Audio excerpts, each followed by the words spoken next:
Hello everyone, welcome to online class. My dear students, we have been dealing with the lesson Glimpses of the Past, and we have understood this lesson in different videos, and in the previous video we had just started the question and answer based on this lesson. And in the previous video we had just seen the comprehension check. Okay, and I had given you the homework on the question number 1. That looking at the picture 1, you had to recall the song which was written there in English. That you had to write what is the song in Hindi. And then you had to just identify the people sitting there. Okay, and most of you have did, and most of you have done that homework, and that is very good. Okay, so now in this video, we are not going to see the working with the text. My dear students, if you remember, I had just forwarded you the PDF answer. Okay, मैंने आपको PDF answer आपको forward किया था WhatsApp group में. तो अगर आपने ये वर्किंग विद द टेक्स्ट का क्वेश्चन आंसर नहीं लिखा है तो वही PDF को जाकर उसमें ये क्वेश्चन का आंसर फाइंड आउट करके अपना नोटबुक में लिखना है आपको.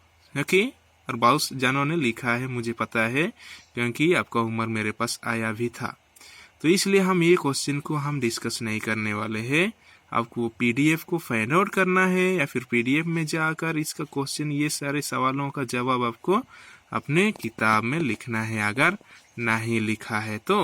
ओके, तो आज हम इस वीडियो में ज़्यादा से ज़्यादा हम ये देखने वाले हैं working with language. We are going to see in this video working with language. Okay, and let us start with that. In comics, what the character speaks, is put in bubbles. Okay, so now my dear students, that lesson, okay, that was a pictorial lesson. वो क्या था? Pictorial lesson था जो हमने देखा यहाँ पे, और वो हिस्ट्री का इवेंट के बारे में हमको बता रहा था, और वो एक कॉमिक जैसे ही था, एक ड्रामा जैसे ही था, एक नाटक जैसे ही था, है ना, क्योंकि वहाँ पे कोई भी चीज़ को हमको लिख कर दिया नहीं गया था, लेकिन एक्सप्लेन करके वो बबल्स में कुछ वर्ड्स, कुछ सेंटेंस लिखे गए थे जिसको हम पिक्चर देखकर समझने के लिए कोशिश किए, है ना.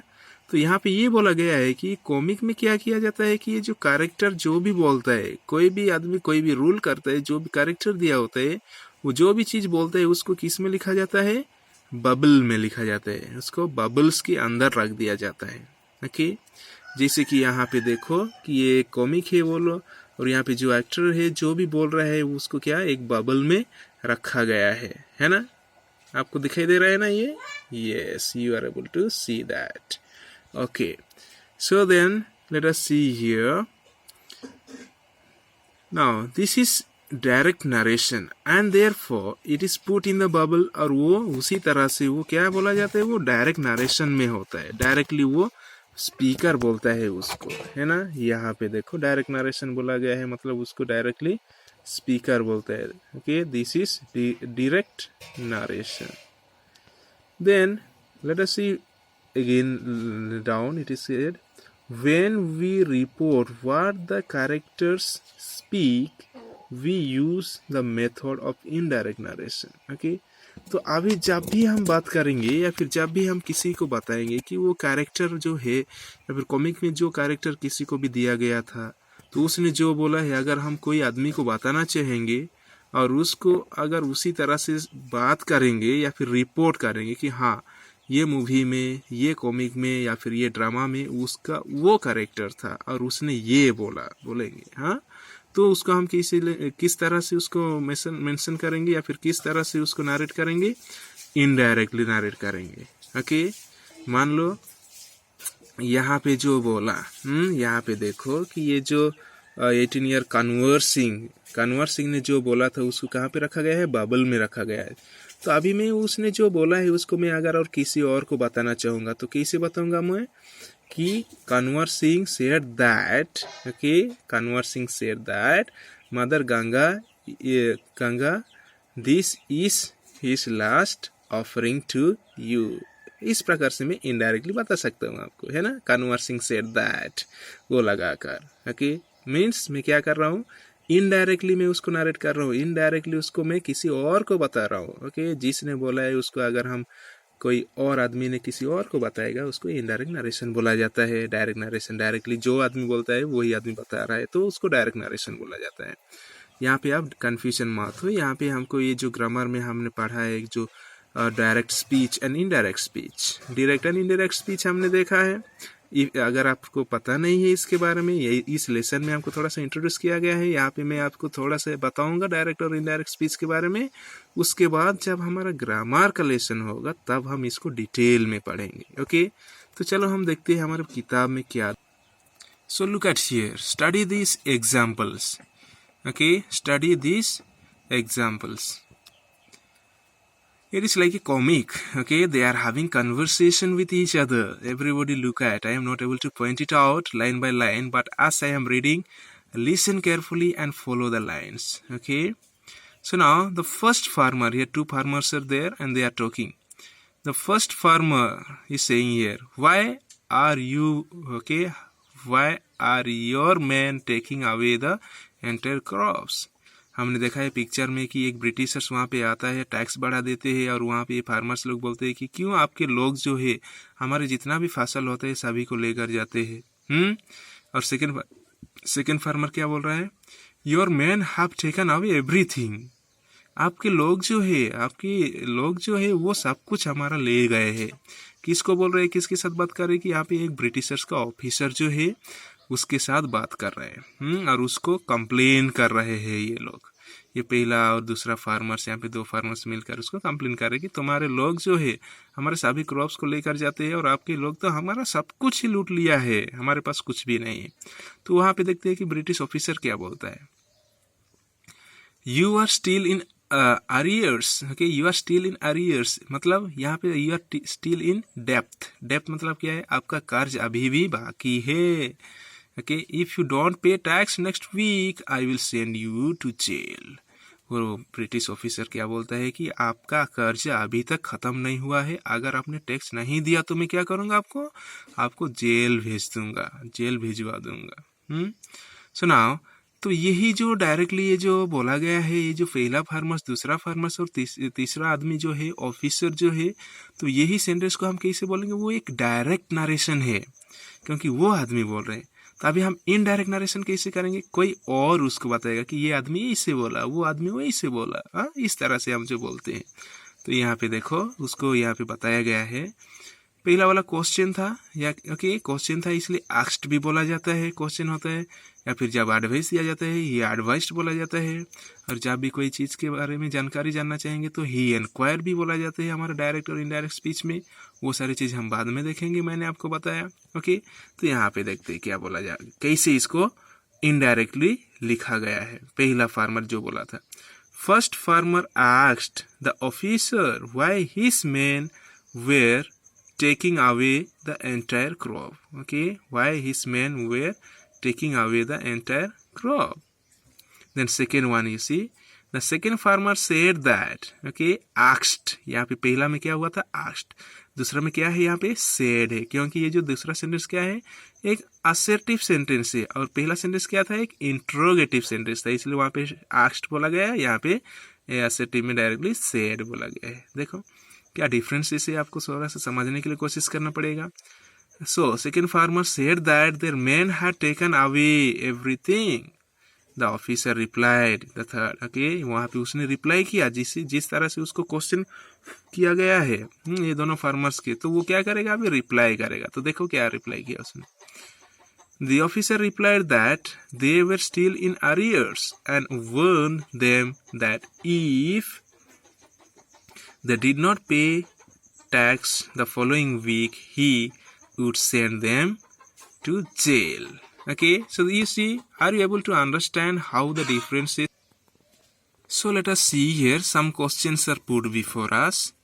Change the following sentences into indirect speech. Okay, change the sentences into indirect speech. यहाँ पे कुछ सेंटेंस दिए हुए हैं और उसी तरह से डायलॉग जैसे दिया हुआ है, कन्वर्सेशन जैसे दिया हुआ है, उसको हम इनडायरेक्ट स्पीच में लिखेंगे। जैसे कि ये पहले वाला हमारे लिए एग्जाम्पल में किए गए थे। ओके, तो चलो देखते हैं question number 1. First man, we must educate our brothers. Second man, and try to improve their material conditions. And third man, for that we must convey our grievances to the British Parliament. Okay, so here what we'll see, we are just going to make an indirect speech, so we have to take the help of that. Okay, हमको क्या करना है, हम किसका मदद लेना है, that का मदद लेना है. अगर ये किसी का रिप्लाई होगा तो रिप्लाइड बोलेंगे, अगर हम क्वेश्चन करेंगे तो आस्क्ड बोलेंगे. तो इस तरह से हमको लेना है. अगर ये असर्टिव सेंटेंस होगा तो ओके, इसमें हम क्या करेंगे, दैट का इस्तेमाल करेंगे. ओके, देखो यहाँ पे हमारा किया गया है. The first man said that. Okay, the first man said that they must educate their brothers. Okay, the first man said that they must educate their brothers. Okay, here what was their first man, we must educate our brother. Okay, यहाँ पे we के बदले में क्या लिखा हमने, they, क्योंकि इसको हम इनडायरेक्ट स्पीच बना रहे हैं. और our के बदले में क्या लिखा हमने, their. Okay, क्योंकि इसको हम इनडायरेक्ट स्पीच में बदल रहे हैं.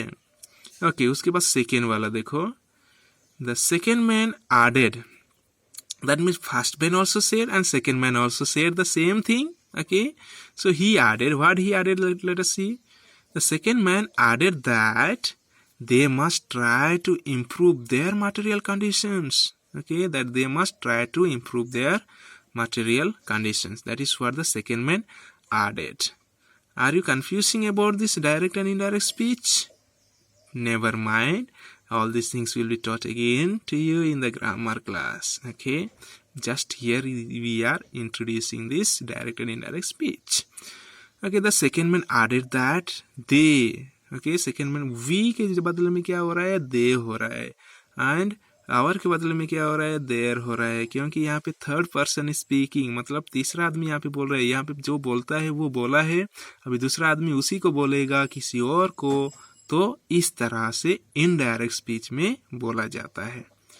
और यहाँ पे देखो थर्ड वाला, the third man suggested. You see, ये थर्ड मैन सजेस्टेड मतलब उसने भी कुछ बोला, उसने भी कुछ मैसेज देना चाहता था, या फिर किस तरह से हमको करना चाहिए, क्या करना चाहिए, उसके लिए कहाँ पे जाना चाहिए. अगर हम हमारे ब्रदर्स को क्या करना है, एजुकेट करना है, या फिर हमारे भाई लोगों का मटेरियल कंडीशन जो है, जीने का कंडीशन जो है, उसको इम्प्रूव करना है, तो हमको कहाँ जाना पड़ेगा, उसके बारे में उसने सजेस्ट दिया ना तीसरा आदमी. इसलिए यहाँ पे हमने क्या किया है, suggested. The third man suggested that they must convey their grievances to the British Parliament. Okay, grievances means their problems, their sorrowful conditions and their all miserable conditions को क्या करना पड़ेगा, उसको ब्रिटिश पार्लियामेंट में वो कन्वे करेंगे या फिर वहां पे बोलेंगे. Okay, then let us see second one. So let us see second number what it says. First soldier, second soldier and the third soldier, they are also discussing about the Britishers. Okay, how they were traveling, the Indians. So let us see first soldier what he says. The white soldier gets huge pay. Okay, mansions and servants. Second soldier is saying here, we get a pittance and slow promotions. And the third soldier is saying here, who are the British to abolish our customs? So they are also discussing against the Britishers, who are these people, and they are getting more salaries than us, and we are not paid, and we are not getting promotion also. हमको promotion भी नहीं मिलता. और ये जो Britishers लोग क्या कर रहे हैं, उनको पेमेंट मतलब promotions मिल जाते हैं, उनको ज़्यादा सैलरी दिया जाता है. और ये Britishers जो है, ये कौन आदमी है, जो हमारे कस्टम्स, जो हमारे पारंपरिक को, ओके, या फिर हमारा परंपरा जो है, हमारा कस्टम्स जो है पहले से चला आ रहा है, उसको बंद करने वाले कौन है. Okay, that is what they are just trying to say here. So one is interrogative, you can see yes or no, one is interrogative sentence, and therefore here we will use ask. Question में हम क्या लिखेंगे, ask लिखेंगे. और यहाँ पे remark का भी इस्तेमाल किया गया है और सेट का भी इस्तेमाल किया गया. तो देखो कैसे होगा हमारा आंसर यहाँ पे. The first soldier said that the white soldier got huge pay, mansions and servants. Then second soldier remarked that they got a pittance and slow promotions. Okay, and the second soldier also is remarking. Okay, वो भी बोल रहा है कि वो क्या किए कि उनको थोड़ा सा ही सैलरी मिलता और उनको बहुत स्लोली प्रमोशन मिलता या फिर प्रमोशन ही नहीं मिलता. Okay, and then the third soldier asked who the British were to abolish their customs. अब यहाँ पे वो भी पूछ रहा है कि ये ब्रिटिशर्स कौन है कि हमारे कस्टम्स के या फिर हमारे परंपरा में बाधा ही दे रहे हैं या फिर बाधा ला रहे या फिर हमको मना कर रहे, स्टॉप कर रहे या फिर हमको मिसलीड कर रहे. That is what they are angry and they are just questioning against the Britishers and they are saying to them against, and that way the first war of independence begins. So my dear students, here we have stopped and here we will stop, and we have completed working with the language. And as I told you, working with the text you have to write from the PDF that was forwarded to you. Okay, and if you have not understood direct and indirect speech, here just it was the introduction in our textbook given. We will talk about it more. We'll talk more about this in the grammar class. So don't worry and never mind. Okay, so bye. We'll meet again with speaking and writing in the next video.